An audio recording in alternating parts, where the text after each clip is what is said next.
నమస్తే రమగారు. నమస్తే జయ. రమగారు, మనం అడపా చిరంజీవి గారివి కొన్ని స్టోరీలు చెప్పుకుంటూ ఉన్నాం కదా. ఏదైనా ఒక స్టోరీ చెప్తారా?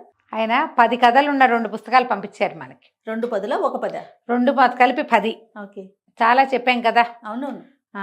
వాట్లల్లో ఇంచుమించు ఆఖరి కథ ఆయన ఫోన్ చేసినప్పుడల్లా మేడం పులి మీద పుట్ర చెప్పలేదు అని అడుగుతారు. పులి మీద పుట్ర అనే ఒక కథ ఉంది. ఇది వారు పంపించిన పుస్తకాల్లో ఆఖరి కథ. ఇవి కాకుండా మళ్ళీ డిటెక్టివ్ స్టోరీస్ 3 పంపారు. ఓహో, డిటెక్టివ్ బాగుంటాయి రమగారు. కానీ నేను ఆ మలుపులు చెప్పలేనని అనుమాన పడుతున్నాను జయ. రమగారు, మీరు కూడా స్టోరీ చెప్పలేనంటే ఎట్లాగా చెప్పండి. మీరు ఆరేది. ఒక్కొక్కసారి అలా అనిపిస్తుంటుంది, అబ్బా ఇన్ని మలుపులు, ఇన్ని సస్పెన్స్ చెప్పలేను. భలే ఉంటే రమగారు, భలే ఇష్టం నాకు. చదివితే బాగుంటుంది, చెప్తే ఎలా ఉంటుందో ట్రై చేయాలి. ఆయన పంపారు, ట్రై చేసి చూద్దాము. చూడాలి. పులి మీద పుట్ర అంటే ఏంటండి? ఇది జానపద గాథే, చెప్తాను. కాదు రమగారు, మీనింగ్ ఏంటంటే పులి మీద పుట్ర. పులి మీద ఇది ఒక సామెత జయ. పులే వస్తుంది, పులి అదేదో చాలా పెద్దది అనుకుంటే దానికంటే పెద్దది వచ్చి మన నెత్తి మీద పడ్డాన్ని పులి మీద పుట్ర అంట. ఓకే, సామెత అది. ఇప్పుడు ఒక ప్రాబ్లం ఉంది, ఇదేదో ప్రాబ్లం దాన్ని సాల్వ్ చేయడానికి పోతే దానికంటే దాని పెద్దని ఇంకోటి పొంచి ఉంటుంది దాని వెనకాల. దాన్ని పులి మీద పుట్ర అంటారు. ఒక రాజుగారు మంత్రి మాట్లాడుకుంటూ ఉంటారు. ఈ కథా ప్రారంభం అట్లా అవుతుంది. రాకుమారుడిని పిలుస్తారు. సైన్యాధిపతి, రాజు, మంత్రి డిస్కషన్ చేస్తూ. రాకుమారుడు జయశీలుడు. వీళ్ళది ఇది ప్రవాళ రాజ్యం. వీళ్ళకి పక్కన కుంతల, శంబర, విశాల, విరూపాక్ష ఇట్లా 5-6 నగరాలు ఉన్నాయి. అయితే వీళ్ళు ఏం చెప్తున్నారంటే మన పొరుగునున్న కుంతల మీద యుద్ధ ప్రయత్నం జరగబోతోంది. కుంతల కొంచెం చిన్నది, వీళ్ళది కొంచెం పెద్దది. ఈ కుంతల మీదకి రాబోతున్న వాడెవడు? శంబర రాజ్యానికి చెందిన రాజు. ఈ శంబర రాజ్యం ఏంటంటే బందిపోట్లు, దోపిడీగాళ్ళు ఏర్పరచుకున్న రాజ్యం అది. ముత్తాతల నాడు దారిదోపిడీ వాళ్ళకి ఆ రాజ్యాన్ని చేజెక్కించుకుని వాళ్ళు యుద్ధం చేస్తూ వచ్చారు. బలవంతులు వాళ్ళు. పైగా ఆ యుద్ధంలో నేర్పరులు, తెంపరి వాళ్ళు. ఇప్పుడు వాడు ఏం చేస్తాడు? పొరుగునున్న కుంతల మీదకి మొదట వచ్చి కుంతలని జయించాక వీళ్ళ మీదకి తిరుగుతాడు. ఇప్పుడు ఏం చెయ్యాలి? మాట్లాడుకుంటూ రాజకుమారుడైన జయశీలుణ్ణి కూడా పిలిచారు. ఇప్పుడు ఏం చేయాలి అన్న దాని మీద కాస్త డిస్కషన్ నడిచినాయి. 2 మార్గాలు. కుంతలకి హెల్ప్ చేయటం ఒకటి. కుంతలకి హెల్ప్ చేస్తే శంబరుడు ఆటోమేటిక్గా మనకి శత్రువైపోతాడు. శంబరుని అడ్డుకునేంత మనకి లేదు. చూసి చూడనట్టు ఊరుకుంటే కుంతల దొరికిందా? కుంతల, శంబరుడు 2 కలిస్తే పెద్దవైపోతాయి. వాడు మనకంటే పెద్దవాడు అవుతాడు. పనిమాల శంబరుడి మీదకి మనం ఇప్పుడు వెళ్ళామంటే బలవంతుడు, పైగా పోట్లాటకోరు, తెంపరివాడు, వాడి జోలికి వెళ్ళకూడదు. ఒక్కసారి కుంతల దొరికిందంటే ఆ లైన్లో విశాల, వీళ్ళు అందరూ ఉన్నారు. ఒకదాని మీద ఒకటి వచ్చేస్తాడు లైన్గా. ఏం చేయాలి? సరే, జయశీలుడు అన్నాడు, నాకు ఒక మార్గం. నన్ను ఎందుకు పిలిచారండి అన్నాడు. ఇప్పుడు ఇలాంటి పరిస్థితుల్లో మనం ఎట్లా రియాక్ట్ అవ్వాలి? కుంతలకి ఏదన్నా సహాయం చేయాలా? కుంతల్ని జాగ్రత్త పడమనాలా? శంబరుడు రాకుండా మన మీదకి రాకుండా మనం ఏదైనా జాగ్రత్త పడాలా? ఏం చెయ్యాలి? ఇప్పుడు జయశీలుడు అన్నాడు, బాగా ఆలోచించి, నా దగ్గర ఒక ఉపాయం ఉంది. నేను కుంతలకి వెళ్తాను అని చెప్పాడు. చెప్పేసరికల్లా, సరే కొంత సైన్యాన్ని తీసుకెళ్తావా అన్నారు. వద్దు, నేను ఒక్కడనే వెళ్తా. నాకు సహాయంగా ఈ మంత్రి గారికి ఒక కుమారుడు ఉన్నాడు, చిత్రాంగుడు. ఆ చిత్రాంగుడు మంత్రి రాజుగారి అబ్బాయికి ఫ్రెండ్ బాగా. చిత్రాంగుడు పంపించండి చాలు, మేమిద్దరం వెళ్తాం అనేసరికి, వాడు ఎందుకు బాబు, నీకు అనవసరంగా వాడి వల్ల నీకు తలకాయ నొప్పి వస్తుందంటే, కాదండి, గట్టివాడే, అల్లరివాడు, కొంటివాడు, కానీ అసలు విషయం వచ్చినప్పుడు అతని ప్రతాపం బయటపడుతుంది. తెలివైనవాడు, ప్రతాపవంతుడు కూడా అని నేను చిత్రాంగుడిని తీసుకెళ్తాను అన్నాడు. మనం ఇక్కడ జయశీలుడి గురించి చెప్పుకోవాలి. ఇతను మహాప్రతాపవంతుడు, చాలా ఖడ్గ విద్యలో అద్వితీయుడు. ఆ పరగణాల్లో అలాంటి వాడు లేడని పేరు. గురువుగారు చాలా గట్టిగా నేర్పించారు. అసలు కత్తి తిప్పటంలో అతను లాంటి వాళ్ళు ఇంకొకళ్ళు లేరు ఆ ప్రాంతంలో. కుర్రాడే, ఓ 25 సంవత్సరాలు ఉంటాయి. ఇంకా తండ్రి గారు గట్టిగానే ఉన్నారు కాబట్టి యువరాజుగానే చలామణి అవుతున్నాడు. రాజ్యం ఇంకా అతని చేతికి రాల. వివాహితుడు కాదు, అవివాహితుడు. చిత్రాంగుడు, జయశీలుడు ఇద్దరు కలిసి 2 పంచకళ్యాణి గుర్రాలతోటి బయలుదేరారు. దీన్ని ఎట్లా వెళ్తాం? సరే, కొన్ని ఊర్లు దాటారు. వీళ్ళు రాచరికపు వ్యవహారం ఏమీ కనపడకుండా సామాన్య సైనికులు లాంటి వేషాలలో, అంటే సింపుల్ బట్టలు, నగా నాణ్యం లేకుండా, ధనం దాచుకుని సంచుల్లో పెట్టుకున్నారు. కానీ వాళ్ళ చేతుల్లో ఏం లేవు. మామూలుగా ధనాన్ని సూచించేవి వస్త్రాలే. బట్టలు, నగా నాణ్యము, మెళ్ళలో ఉండే మణిమాణిక్యాలు, చెవులకు ఉండే కుండలాలు, పట్లలో ఉండే మణులు, వాటి వల్ల వీడు సామాన్యుడా, పెద్ద కుటుంబీకుడా, రాచ కుటుంబమా అనేది తెలుస్తుంది. ఆ గుర్తులు ఏవి ఉంచుకోలే వీళ్ళు. సాధారణంగా సైనికులు ఎలా ఉంటారో అట్లా తయారయ్యారు అబ్బాయిలు ఇద్దరు. దారిలో అడవులో అక్కడ ఇక్కడ ఆగారు. ఏవో తెచ్చుకున్న దిబ్బరొట్టెలు అవి ఇవి తిన్నారు. మామూలుగా సామాన్య సైనికుల్లాగా కుంతలకి లోపలికి వెళ్ళారు. ఈ కుంతల దగ్గరికి వెళ్తున్నప్పుడే బయట సైనికులు ఎవరో ఉన్నారు, వాళ్ళకి కొంచెం చేయి తడిపి లోపలికి వెళ్ళిపోయారు. వెళ్ళాక ఒక సత్రం ఎక్కడుంది ఏమిటి కనుక్కున్నారు. ఏమిటి ఇట్లా ఇంతమంది గస్తీ తిరుగుతున్నారు, చాలామంది గస్తీ తిరుగుతుంటే అడిగారు, ఇక్కడ ఏమిటి గస్తీ తిరుగుతారా, ఇది ఎంత జాగ్రత్తగా చేస్తారా? ఏదో అలవాటుగా చేస్తారు నాయన, మా రాజుగారికి ఏం తెలీదు, ఆయన పెద్దగా వ్యవహారాలు ఏం లేవు, ఆయనకు గుర్రాలు పిచ్చి, గుర్రాలు చూసుకోవటం తప్పిస్తే రెండోది లేదు, అశ్వబలమే ఉంది కానీ మాకు సైనిక బలం ఎక్కువగా లేదు, అన్ని గుర్రాలే ఉన్నాయి, మహా గుర్రాల పిచ్చి రాజుగారికి, పెద్దగా సైనిక బలము అది ఏం పెంచుకోవాలి, చాలా సామాన్యంగా ఉంది, ఈయనంత సమర్థుడు కాదు, ఒక్కగానొక్క కూతురు, ఆ పిల్లని ఎవరో ఒక అయ్యే చేతిలో పెడితే ఏదో జరుగుతుంది, సరే మీరెవరు ఏమిటి అని వాళ్ళు కూడా అడిగితే ఉద్యోగాలు చూసుకోవడానికి వచ్చామన్నారు. ఓ సత్రం చూపించారు, సత్రానికి పోయి తిని పడుకున్నారు. పడుకుని బాగా ఆలోచించుకుని పొద్దున్నే ఏం చేశారు, తమ 2 గుర్రాలని అవతల ఎక్కడో సరస్సులు ఏవో ఉంటే అక్కడికి తీసుకుపోయి బాగా తోమి చక్కగా ప్రయాణం చేసి వచ్చే 3 రోజులు అయింది, మొత్తం శుభ్రంగా తోమారు. తోమేసిన తర్వాత ఏం చేశారు, చక్కగా బజార్ వెళ్ళి మంచి మంచి రంగురంగుల గుడ్డలు పట్టుకొచ్చి ఈ గుర్రాలకి కళ్ళాలకి మెడల దగ్గర చెవుల దగ్గర అక్కడ చక్కగా అలంకారం చేశారు. చేసి ఈ 2 గుర్రాలని తీసుకుని రాజుగారి ఆస్థానానికి వెళ్ళారు. వెళ్ళేసరికల్లా అక్కడ ఒక అత్యవసర సభ జరుగుతుంటే అక్కడ మంత్రి గారు ఉన్నాడు. ఆయన యశోవంతుడు, చాలా తెలివిగలవాడు. ఆయన రాజుకి శతవిధాలా ఒప్పించడానికి ట్రై చేస్తున్నాడు. మన దగ్గర అశ్వబలం ఉంది, అది చాలదు, శంబరులు వచ్చి మన మీద పడతారు అంటే ఏదో నయానో భయానో చెప్దాము, మన దగ్గర గుర్రాలు ఉన్నాయిగా అంటాడు రాజుగారు. గుర్రాలతో యుద్ధం అవ్వదండి అని ఎంత చెప్పినా రాజుకు అర్థం కాదు. ఆయన నెత్తి బాదుకుంటూ ఉంటాడు యశోవంతుడు. ఆయన ఎంత చెప్పదలుచుకున్నా ఈ రాజుకి, కుంతల రాజుగారికి అర్థం కాదు. వీళ్ళు ఏం చేశారు, ఈ కుర్రాళ్ళు ఇద్దరు వెళ్ళి గుర్రాలు పుచ్చుకొని వెళ్ళి వాకిట్లో ఉన్న వార్తాహరుడికి చెప్పారు, మన సైనికులు ఉంటారు, రాజుగారిని చూడాలంటే ఆమె చాలా అత్యవసర సమావేశంలో ఉన్నారు, ఇప్పుడు కుదరదన్నాడు. వీళ్ళు మెల్లిగా వాళ్ళ చేతులు తడిపారు. తడిపి 2 గుర్రాలు తెచ్చాం పారసిక దేశం నుంచి అని చెప్పమన్నారు. ఈ సైనికుడు లోపలికి పోయి చేతులు తడిపించుకున్నాక పారసిక దేశం నుంచి 2 గుర్రాలు వచ్చాయండి, ఓ 2 అబ్బాయిలు వచ్చారు. బాగుంది. ఈయన వెంటనే అత్యవసర సమావేశం మానేసి ఆ గుర్రాలు చూడడానికి పరిగెత్తాడు. రాజుగారికి అంత గుర్రాల పిచ్చి. వెళ్ళి చూస్తే గుర్రాలు మామూలుగా లేవు, తలతళ్ళాడిపోతున్నాయి. ఇలాంటి గుర్రాలు నేను ఎప్పుడూ చూడలేదంటే చిత్రాంగుడు అంటాడు, ఇంత బాగా అలంకరించిన గుర్రాలు మీరు చూసుండర్లేండి అంటాడు. రాజుకి అర్థం కాలే, ఎందుకంటే గుర్రం బాగా కనపడడానికి చేయబడిన అలంకారమే కనపడుతోంది. అదే కదా. అయితే ఇతను అన్నాడు జయశీలుడు, మాకు ఈ గుర్రాలకు ఒక ప్రత్యేకత ఉందండి అని చెప్పి మీరు గుర్రాన్ని అక్కడెక్కడో తీసుకెళ్ళి నిలబెట్టాడు. మీరు చప్పట్లు కొట్టండి అన్నాడు. చప్పట్లు కొట్టంగానే గుర్రం పరిగెత్తుకొచ్చింది. పిలిస్తే వస్తుంది, ఇది ఏలేస్తే వస్తుంది, అట్లా ట్రైనింగ్ ఇవ్వబడి వీళ్ళు చేశారు. అట్లా వాళ్ళ దగ్గర ఉన్నాయి. ఆయనకి ఎంత నచ్చినాయో, ఈ గుర్రాలు ఉంచండి, మీరు ఎక్కడి నుంచి వచ్చారు ఏమిటి అంటే, మేమేదో దేశదిమ్మర్లం అండి, ఎక్కడో కొని తీసుకొచ్చాము, మీకు గుర్రాలంటే ఇష్టమని మీకు ఇచ్చి మీ కొలువులో ఏదైనా ఉద్యోగం కోసం వచ్చాము.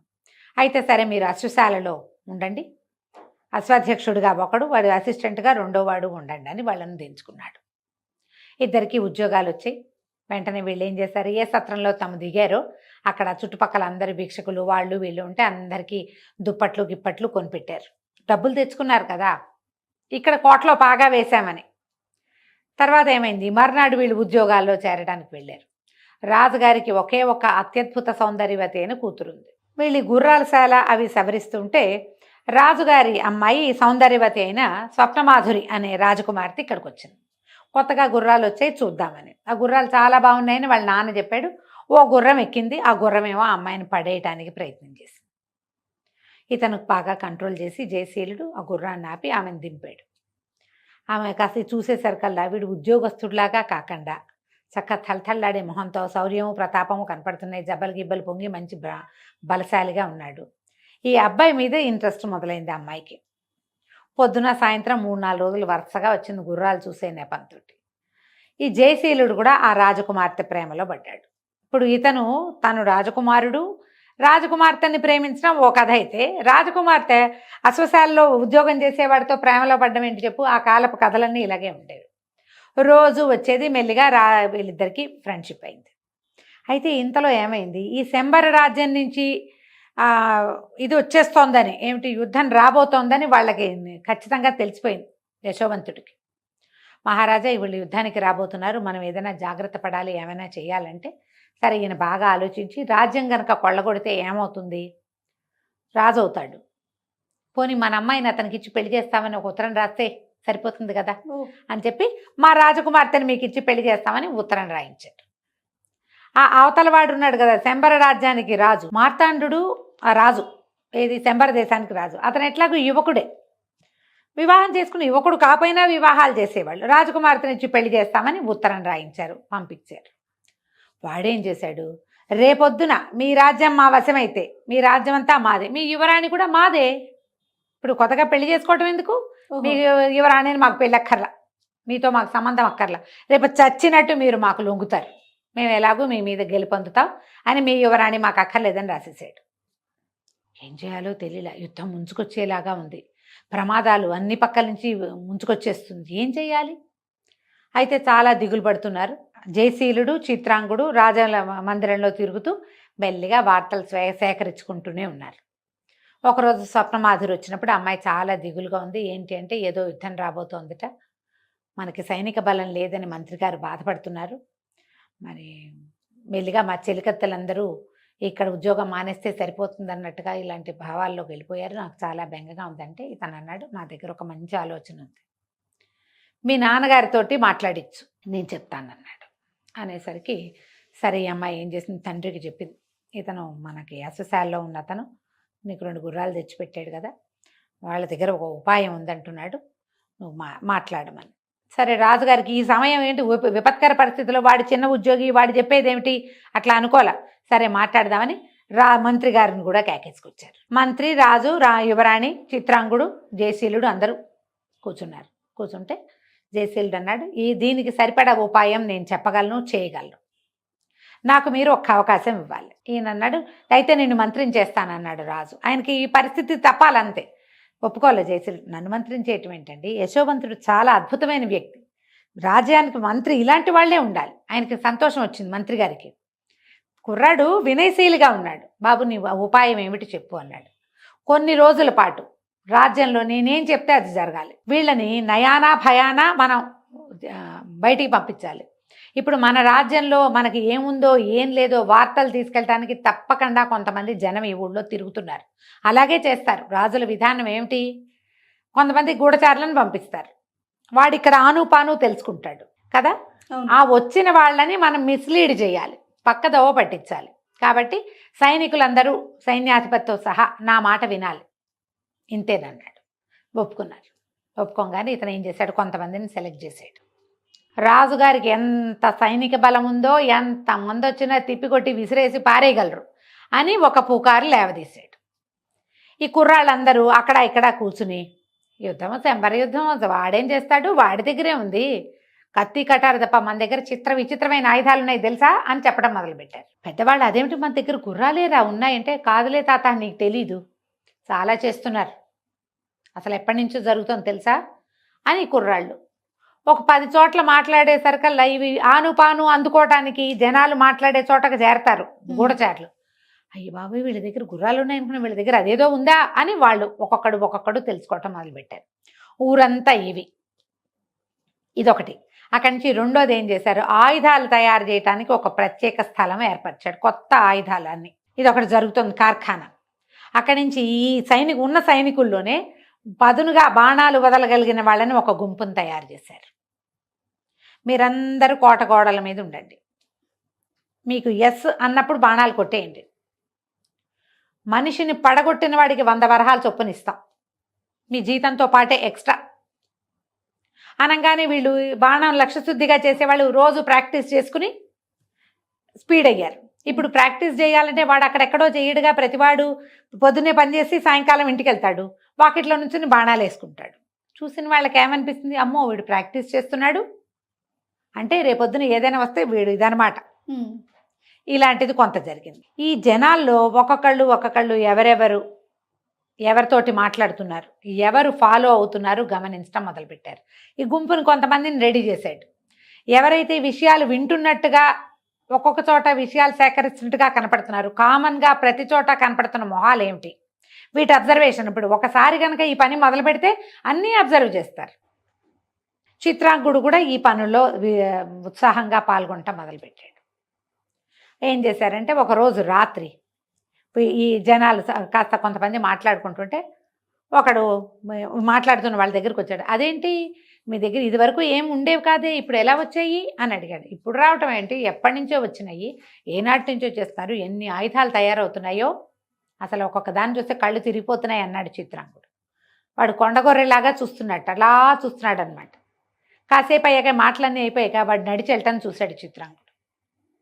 వీడు ఎక్కడికో వెళ్తున్నాడు అని చెప్పి వాడిని ఫాలో అయ్యి వెళ్తే వాడు కోట గోడలు దాటేసి బయట కొంతమంది జనాలు ఉన్న చోటకి వెళ్ళాడు.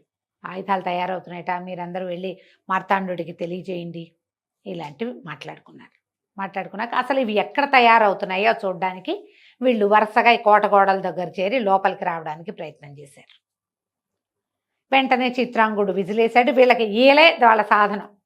వేగాన్ని కోట గోడల మీద రోజు ప్రాక్టీస్ చేస్తున్న బాణాలు వేయటం వాళ్ళు నుంచున్నారుగా, టపా టపా టపా టపా బాణాలు వేశారు. ఇక దొరికిన వాడికి దొరికినట్టుగా దొరికేశారు. మనుషులు కనపడుతుంటే బాణం వేయటం సులువు కదా, అందరికీ తగిలినాయి. మొదట ఈ విషయాన్ని తెలుసుకున్న వాడు మాత్రమే బతుకున్నాడు, మిగిలిన వాళ్ళంతకీ తగిలేసింది. బాణాలేసి కొట్టిన ప్రతి వాడికి 100 వరహాలు ఇచ్చారు. వాళ్ళు ద్విగుణీకృతోత్సాహంతో పనిచేస్తారు. అంతేగా, అక్కడి నుంచి నాకు 100 వచ్చింది, నేను పని చేశాననగానే రెండో వాడికి ఉత్సాహం వస్తుంది, నేను కూడా ఏదో ఒక పని చేస్తాను, ఏదో ఒక విషయంలో జాగ్రత్త పడతానని సైనికులు కూడా కూడడం మొదలుపెట్టారు. ఎక్కడెక్కడ కుర్రాళ్ళు సైన్యంలో చేరడానికి ఉత్సాహం చూపిస్తున్నారు. కుర్రాళ్ళందరినీ లైన్లో పెట్టుకున్నారు. వీళ్ళకి ట్రైనింగ్ మొదలైంది.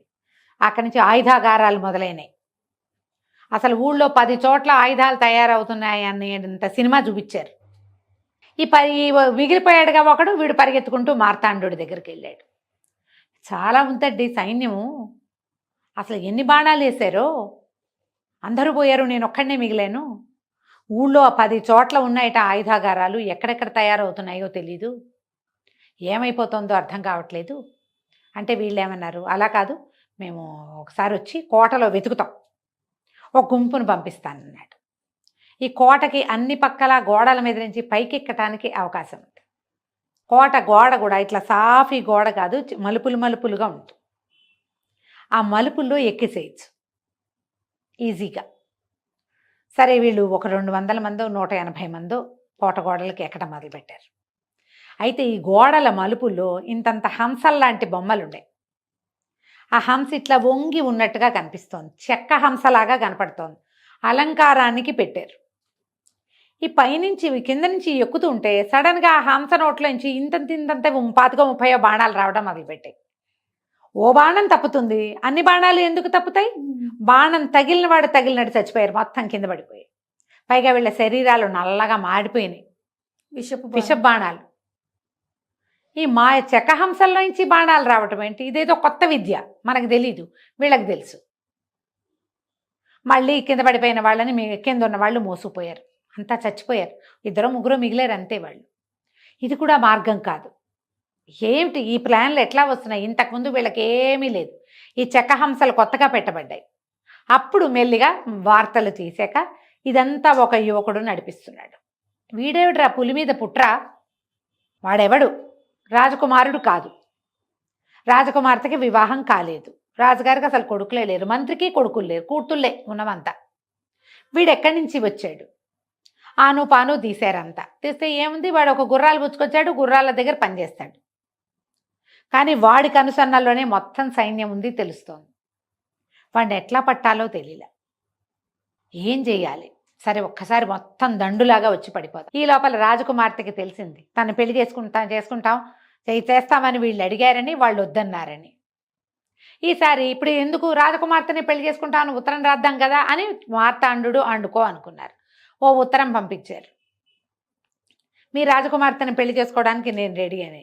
నువ్వు రెడీగా ఉంటే మేము ఇవ్వద్దు, మాకు అక్కర్లేదు, నీ భర్త ఎట్టబట్టాలో మాకు తెలుసు, నువ్వేం చేస్తావో చెయ్యి, నీ సంగతి మేము చూస్తామని రాశారు ఉత్తరం. ఇంతకుముందు ధైర్యం లేదు. ఇంతకుముందు వాళ్ళు భయపడ్డారు. భయపడి మా పిల్లని ఇస్తాం బాబు, మమ్మల్ని వదిలేయమన్నారు. ఇప్పుడు తెగించేశారు.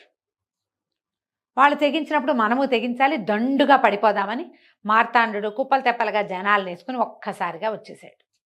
వచ్చేస్తే ఏముంది, వీళ్ళకి ఎట్లాంటి ప్లాన్లు ఏర్పరిచి పెట్టుకున్నారు. వీళ్ళు ఆయుధాగారం మీద పడదామనుకున్నారు. వీళ్ళేం చేశారు, ఆయుధాగారం ఒక చోట తయారవుతుంది, వాళ్ళు పట్టేశారు. 10 చోట్ల చూశారు, రెక్కీలు నిర్వహిస్తారు కదా, ఒక చోటే ఆయుధాగారం. అప్పుడు వీళ్ళేం చేశారు, ఎప్పుడైతే ఆయుధాగారం మీదకి వస్తారని అనుమానం వచ్చిందో ఆయుధాలన్నీ వేరే చోటకి తరలించి బోలెడంత చెత్త పేర్పించారు. అక్కడ పనిచేసేటప్పుడు చెత్తలు వస్తాయా, అవన్నీ అక్కడ చేర్చారు. జనం దాని మీదకి రాగానే దాన్ని పేల్చేశారు. చిన్న చిన్న కప్పలు లాంటి కప్పలు వచ్చి మీద పడతాయి, కప్ప ఢామని పేలుతుంది. బాంబులు లాంటివి, ఇలాంటివి చేశారు. వీడు పులి మీద పుట్ర, చేయగలిగేది ఏం లేదు. సరే, తెగించి పోరాటానికి దిగారు. వీళ్ళు దండుగా యుద్ధం చేశారు, పట్టేశారు. పట్టేసిన తర్వాత వాళ్ళలో ఒకటి గట్టిగా అరిచాడు, ఇది అన్యాయం, మీరు చీకటి మాట మాతో యుద్ధం చేస్తున్నారు. అరిచేశారు కదా. జయశీలుడు అడిగాడు, ఏముంది అన్యాయం, మీరు చేయట్లేదా చీకటి మాట, మీరు దారి దోపిడీలు చేసిన ఆలోచనతోటే కదా ఇంతమందిని పంపించావు మార్తాండ అన్నాడు. అనగానే గుర్తుపట్టేశాడని తెలిసిపోయింది. మార్తాండు అన్నాడు, నీ దగ్గర బోళ్ళంత సైన్యం ఉంది, నా దగ్గర సైన్యం ఉంది, కొట్టుకున్నాము, నాతో ద్వంద్వ యుద్ధం చెయ్యి నీ వల్ల అయితే. అంతకుముందే ఈ కొండగొర్రెలాగా చూస్తున్నవాడు చెప్పాడు, వాడు కత్తి తిప్పితే మామూలుగా తిప్పడండి ఆ కుర్రాడు, ఆ కత్తి తిప్పితే మనం ఎన్ని విసిరినా 100 మంది చుట్టూతా విసిరినా సరే వాడి ఒంటికి చిన్న గీత కూడా పడదు, అంత ఖడ్గచాలనం వచ్చు వాడికి, వాడు చాలా గట్టివాడు, ముఖాముఖి పోటీల్లో 3-4 సార్లు ఎదుర్కొన్నాము, వాడు వచ్చాడంటే వాడు 100 మందికి ఘాట్లు పెట్టగలడు, కొంతమందిని చంపేయగలడు అని. ఆ మార్తాండు ఈ జయశీలుడు ఇద్దరు యుద్ధానికి దిగారు. కాసేపు అయ్యేసరికల్లా ఏముంది, ఇతనేమో బాగా ప్రాక్టీస్ ఉన్నవాడు, మార్తాండు బండ యుద్ధం వచ్చు అతనికి, దండుగా మీద పడిపోవటమే. ఈ సునిశ్చితమైన ఖడ్గ విద్య అతనికి రాదు. దొరికిపోయాడు.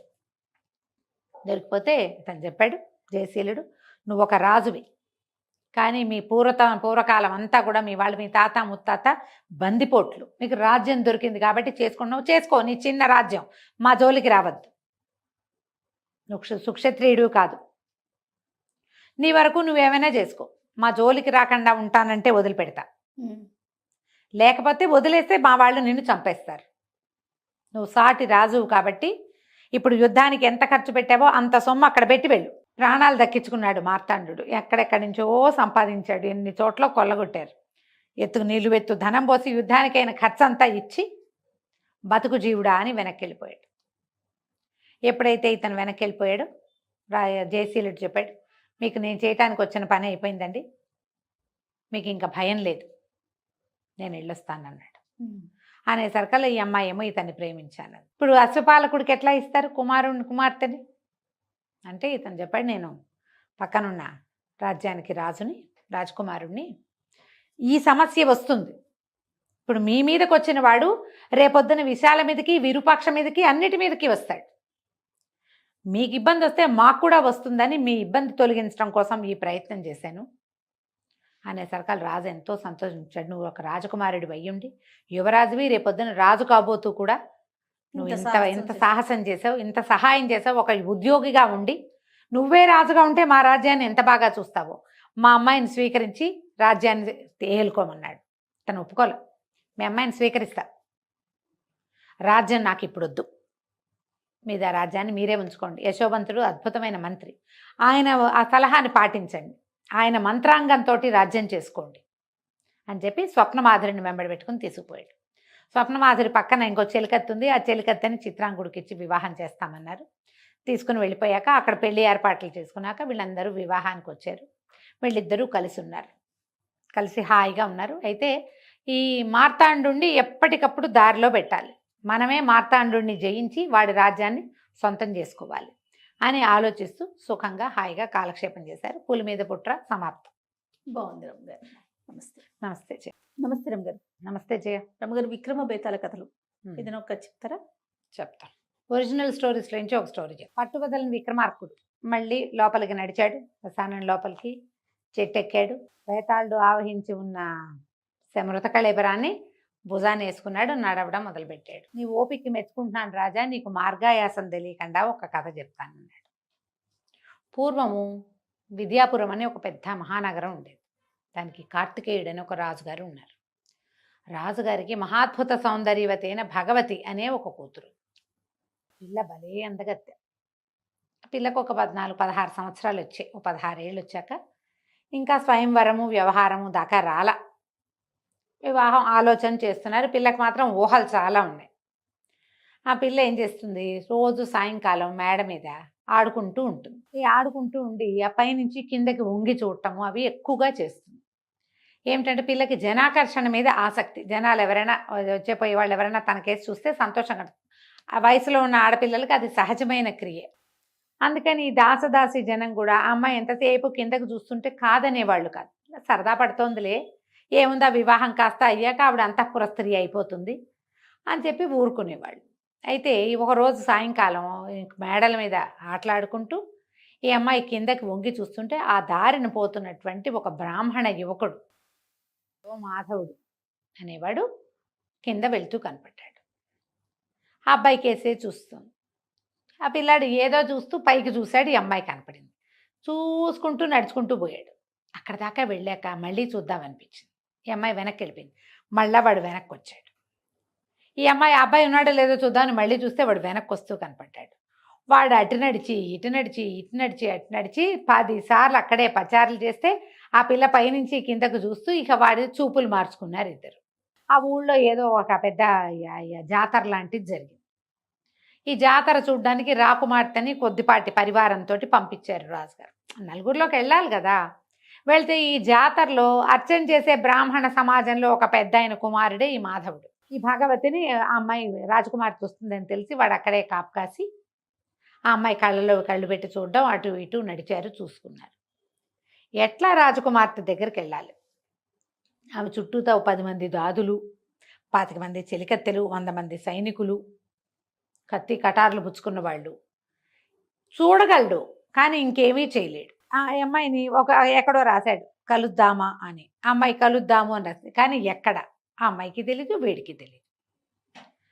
ఇలా అవకాశం వచ్చినప్పుడల్లా ఎంతసేపు ఒకళ్ళనొకళ్ళు చూసుకుంటూ ఉండేవాళ్ళు. వ్యామోహం పిచ్చి పిచ్చిగా పెరిగిపోయింది. ఎలాగైనా రాజకుమార్తెను చేరాలని ఉంది వాడికి. అయితే వాడు ఏం చేశాడు, తమకి స్నేహితుడైన ఒక ఒక స్నేహితుడు ఒక చోటకి వెళ్తూ ఉంటాడు, ఒక యోగిని కలవడానికి. ఆ యోగి దగ్గరికి ఈ మాధవుడు కూడా 2-3 సార్లు వెళ్ళాడు. వెళ్ళినప్పుడు ఆయన ఏం చెప్పాడో సందర్భంలో, తీవ్రమైన కోరిక దేని మీదైనా ఉంటే ఆ కోరిక తీర్చేసుకోవాలి అని చెప్పాడు. చెప్తే వీడు ఆ యోగి దగ్గర ఓపెన్ అయిపోయాడు. నాకు రాకుమార్తె మీద ఉంది తీవ్రమైన కోరిక, ఆమెను కలుసుకోవాలని ఉంది, అది ఎలా కలుసుకోవాలో తెలియటం లేదు అని మీరు ఏదైనా సహాయం చేయండి అని కాళ్ళు పట్టుకున్నాడు. యోగి అన్నాడు, ఓ పంచి, నువ్వు స్త్రీ వేషం వేసుకో, నువ్వు నా కూతురు అని చెప్పి రాజుగారికి అప్పచెప్తా.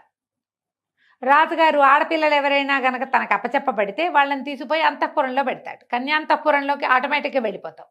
నువ్వు రాజకుమార్తెతోటి కావలసిన నాళ్ళు గడుపు, నేను 6 నెలల తర్వాత 3 నెలల తర్వాత వచ్చి నిన్ను వెనక్కి తీసుకుంటా అని చెప్పి కుర్రాడు ఒప్పుకున్నాడు. రాజకుమార్తెకి ఈ ఏర్పాటు తెలియదు, ఆవిడ తెలియదు, వీడే ఏర్పరిచాడు. వీడి తెలివితేటలే అనమాట. ఈ మాధవుడు ఏం చేశాడు, ఆ యోగితో కలిసి ఆడవేషం వేసుకుని ఆడపిల్లలాగా చక్కగా ఓణి అది వేసుకుని తలకేదో పెట్టుకుని వెళ్ళాడు. వెళ్తే యోగి రాజుగారికి నమస్కారం చేసి, బాబు నేను హిమాలయాలకి తపస్సుకి వెళ్తున్నానండి, 4 నెలల్లో తిరిగి వస్తాను, 4 నెలల పాటు నా పిల్లని రక్షించండి, మీ దగ్గర ఉంచుకోండి. ఈ వచ్చిన పిల్ల ఎట్లా కనపడుతోంది, ఓ 16 సంవత్సరాల ఆడపిల్ల, కన్య, అంటే వివాహం కాలేదు. రాజుగారు అన్నారు, అయ్యో అలాగే మా భగవతితో పాటే మీ అమ్మాయి కూడా ఉంటుంది, నేను రక్షిస్తానుగా అన్నాడు. మాధవి అని పేరు పెట్టి ఈ మాధవుణ్ణి అంతఃపురంలోకి ప్రవేశపెట్టారు. వీడు లోపలికి వెళ్ళాక ఈ మిగిలిన ఆడవాళ్ళకి ఎవరికీ తెలియకుండా ఒకనాటి రాత్రి తన స్వరూపం చూపించేశాడు యువరాణికి. ఇక ఇద్దరూ కలిసి ఉండటం మొదలుపెట్టారు. పగల ఆడవేషంలో తిరిగేవాడు, రాత్రి తన వేషంలోకి దిగిపోయేవాడు. రాజకుమార్తెతోటి స్వేచ్ఛా విహారం చేశాడు వాడు. 2 నెలల పైన గడిచినాయి. ఇంతలో ఏమైంది, ఈ రాజుగారికి మంత్రి గారు ఉన్నారు కదా, మంత్రులు ఉంటారు ప్రతి రాజ్యంలో, మంత్రి గారి కుమారుడు గుణశర్మ. ఆ గుణశర్మ మహాద్భుతంగా చదువుకున్నాడు, శాస్త్ర విద్యలన్నీ అయినాయి, మామూలు తెలివి కాదు. రాజుగారికి ఒక మంత్రాంగంలో హెల్ప్ చేశాడు. అయితే రాజుగారికి నీకు ఏదైనా నాకు కావాల్సింది అడగబోయి, రేపొద్దున నువ్వే మంత్రి అనుకో, నీకేం కావాలంటే అది ఇస్తానన్నాడు. అనగానే నాకు ఎప్పటి నుంచో రాజకుమార్తెని వివాహం చేసుకోవాలనుంది, రాజకుమార్తెనిచ్చి నాకు పెళ్లి చేయండి అన్నాడు గుణశర్మ. అనేసరికి రాజుగారు తెల్లబోయి, అలా ఎలాగోయ్, రేపు నువ్వు మంత్రివి కాబోతావు, పైగా నువ్వు బ్రాహ్మణుడివి, క్షత్రియ కన్యను ఎట్లా వివాహం చేసుకుంటావు, అయితే నాకు ఏ కన్య అయినా పర్వాలేదన్నాడు. అయితే మా అమ్మాయి లాంటి అద్భుత సౌందర్యవతి ఇంకొక పిల్ల ఉంది, ఆ పిల్లనిచ్చి నీకు పెళ్లి చేస్తా, నువ్వు ఇది అడిగావు, కన్యాదానం అడిగావు, నా దగ్గర ఇంకో కన్య ఉంది, ఆ కన్యనిచ్చి దానం చేస్తానన్నాడు. అనేసరికల్లా కొద్దిగా పెద్దగా మంత్రి గారి అబ్బాయికి నచ్చలేదు, కానీ సరే ఆ పిల్లని చూశాడు. చూసేసరికల్లా అది యువరాణి కంటే అదే బాగుంది, ఆ రెండో పిల్లే. సరే ఆ పిల్లని పెళ్లి చేసుకుంటానన్నాడు. ఇంకేముంది, మాధవినిచ్చి గుణశర్మకి పెళ్లి చేశారు. ఈ మాధవి వేషంలో ఉన్న మాధవుడు, అయ్య బాబాయ్ నా గుట్టు బయటపడుతుందిగా రేపొద్దున, భర్త దగ్గరికి వెళ్తే తెలిసిపోదు మగవాడని. ఏమన్నది, ఆ రోజు పొద్దున వివాహం అయిపోయింది, యువరాణి వలవల ఏడ్చింది, నువ్వు బాధపడకు, నేను ఎట్టాగొట్టా వీడిని వదిలించుకుని నీ దగ్గరికి వస్తానని చెప్పి ముందు ఇంట్లో వీళ్ళ రాజుగారింట్లో నుంచి బయటికి వెళ్ళిపోయి మంత్రి గారింట్లో ప్రవేశించింది మాధవి. మంత్రి గారింటికి వెళ్ళిపోతున్న వివాహం అయింది. పునఃసంధానం ఏర్పరిచినప్పుడు ఏం చెప్పింది, బాబు మంత్రి గారి అబ్బాయితోటి, కాదండి నాకు ఒక రకమైన చర్మవ్యాధి వచ్చింది, ఇది చాలా సమస్య, మా తండ్రి దీనికోసమే తపస్సు చేయడానికి హిమాలయాలకు వెళ్ళాడు, అన్ని పుణ్యనదుల తీర్థాలు నా మీద చల్లితే నాకు అది పోతుంది, దీనికి ఒక 2-3 నెలల పాటు మీరు అన్ని నదులకి వెళ్ళి స్వయంగా నీళ్లు తెచ్చిపోయండి నా మీద, ఈ లోపల యోగి వచ్చేస్తాడు, వీడి ఆలోచన అది అని చెప్పేసరికి, సరే నువ్వు మా అమ్మ నాన్న దగ్గరే ఉండు, నేను అన్ని నదుల్లోంచి నీళ్లు పట్టుకొస్తానని గుణశర్మ ఈ భార్యని ఇక్కడ దిగబెడిచి తండ్రి గారి దగ్గర వెళ్ళిపోయాడు. ఇప్పుడు మంత్రి గారి కోడలు రాజుగారి అమ్మాయిని కలుసుకోవడానికి వీల్లేదు. ఇంతకుముందు ఆ అమ్మాయి కన్య, ఈ రెండోది కన్య, కాబట్టి ఈ 2 కన్యలు కలిసి ఒక గదిలో ఉండొచ్చు. ఇప్పుడు అమ్మాయి వివాహిత, మంత్రి గారి కోడలు, అక్కడ వాళ్ళ ఇంట్లో పెద్దవాళ్ళని చూసుకోవాలి, గృహిణీ ధర్మాలన్నీ నిర్వర్తించాలిగా. ఈ నిర్వచనం కోసం ఆ అమ్మాయి అక్కడ ఉండిపోయింది. యువరాణి మళ్ళీ ఖాళీగా ఉంది. కొన్నాళ్ళు ఒక 2-3 నెలలు ఇతనితో గడిపింది, సరదా తీరి ఊరుకుంది. ఇంతలో ఏమైంది, యోగి వచ్చాడు వెనక్కి. ఇంకో 2 నెలలు గడిచేసరికల్లా ఏమన్నాడు, యోగి తనతో పాటు ఒక శిష్యుడిని తీసుకొచ్చి మహారాజు గారి దగ్గరికి వెళ్ళి, అయ్యా మా అమ్మాయిని మాకు పంపించండి, పిల్లకి ఇంకా ఉండని ఇక్కడే, రాజుగారి నిర్ఘాంతపడిపోయి ఏం చెప్పాలా అని పిల్లకి పెళ్లి చేసేసాడు. తన కూతురు బదులు ఆ పిల్లకి పెళ్లి చేశాడు. ఈ లోపల యోగి గారు అన్నాడు, మరేం లేదండి, ఇగో నా శిష్యుడు, వీడు నాకు చాలా ప్రీతముడైన వాడు, వీడికి నా విద్యంతా నేర్పించా, నా తపస్సంతా ధారపోసా, మీరు మా పిల్లని కనుక నాకు అప్పచెప్తే పిల్లనిచ్చి వీడికిచ్చి పెళ్లి చేస్తాను అన్నాడు. అనగానే రాజుగారు గతుకుమన్నాడు. ఆ పిల్లకేమో తను పెళ్లి చేసేసాడు. ఏమన్నాడు, అయ్యా క్షమించండి, ఏదో ఒక పరిస్థితిలో మా మంత్రి కుమారుడికి ఇచ్చి మీ అమ్మాయినిచ్చి వివాహం చేశాను, మీరు ఇతరత్రా భావించవద్దు, రాకుమార్తెనిచ్చి మీ శిష్యుడికి పెళ్లి చేస్తాను నేను. ఇప్పుడు నేను మాట తప్పే పరిస్థితి వచ్చింది, ఇంకో దారి లేదు, కాబట్టి ఇక తప్పనిసరి అయినా సరే మీకు ఇచ్చి మీ శిష్యుడికి ఇచ్చి వివాహం చేస్తానని పొద్దున్నే పెళ్లి చేసేసాడు. అన్ని తొందరైనా పెళ్ళైపోయింది. పెళ్ళైపోగానే ఈ లోపల అందరికీ తెలిసింది రాకుమార్తె పెళ్ళైపోయిందో అని. అయిపోగానే మంత్రి గారింట్లో కూడా తెలిసిపోయింది. మంత్రి గారింట్లో కోడల వేషంలో ఉన్న మాధవుడు లబో దిబోమని పరిగెత్తుకుంటూ వచ్చేసాడు. రాకుమార్తెకి పెళ్ళి ఎలా చేస్తారు, నేను ఆమెను ప్రేమించాను, నేను ఆమెతో గడిపాను, ఆమె నాతో గడిపింది, ఈ పెళ్లి చెల్లదు, ఈ పిల్ల నాది అన్నాడు. రాజుగారి నెత్తి మీద చేతులు పెట్టుకుని కూర్చున్నారు. ఇక్కడ దాకా చెప్పాడు పేతాళ్ళు. ఇప్పుడు చెప్పు, రాకుమార్తె ఎవరికి చెందుతుంది, మాధవి స్వరూపంలో ఉన్న మాధవుడికా, యోగి గారి శిష్యుడికా అనేసరికి విక్రమార్కుడు అన్నాడు, అమ్మాయితో నువ్వు ఎలా గడిపావనేది కాదు, శాస్త్రవిహితంగా వివాహం జరిగిందా లేదా అనేదే ముఖ్యం. అమ్మాయిని తండ్రి గనక కన్యాదానం చేస్తే ఆ పెళ్ళే చెల్లుతుంది. అమ్మాయితోటి దొంగతనంగా వాడు ఎక్కడో ఏదో చేస్తే దాన్ని పెళ్ళనడానికి వీల్లేదు. గాంధర్వ విధిని వివాహం చేసుకుంటే వేరే కథ, ఇది వివాహం జరగల, ఇవి నాతో గడిపింది అంటున్నాడు, కాబట్టి అది చెల్లదు. యోగి గారి కొడుకే అల్లుడు, యోగి గారి శిష్యుడే రాజుగారి అల్లుడు, మాధవుడిని తన్ని తగిలేయటమే అని చెప్పాడు. కథ కంచుకి మనం ఇంటికి. ఇది వినంగానే మేతాళ్ళు భలే సరిగ్గా సమాధానం చెప్పావు, ధర్మశాస్త్రం ప్రకారం తండ్రి ఈ పిల్ల నాది, నేను దీన్ని నీకు ఇస్తున్నాను అని ఎవరి చేతిలో అయినా పెడితేనే ఆ పెళ్లి చెల్లుతుంది. మీరు ఇతరత్రా ఏ వ్యవహారాలున్నా చెల్లదు. ఒకవేళ వాడు పెళ్ళే చేసుకుంటే అది వేరే కథ, ఆమె వివాహితగా చెలామణి అయితే అది వేరే కథ. అది కానప్పుడు ఆమె కన్యాంతఃపురంలో ఉండి కన్యగానే చెల్లామణి అవుతే తండ్రి చేసిన పెళ్ళే చెల్లాలి. చాలా బాగా చెప్పావు. కాకపోతే నువ్వు మౌనభంగం చేసావు కదా రాజా, నేను వెళ్ళిపోతున్నానని బేతాళుడు రయ్యమని మళ్ళీ చెట్టెక్కాడు. విక్రమార్కుడు మళ్ళీ వెనక్కి తిరిగాడు. కథ కంచికి మనం ఇంటికి. నమస్తే రమ్మగారు. నమస్తే జీ.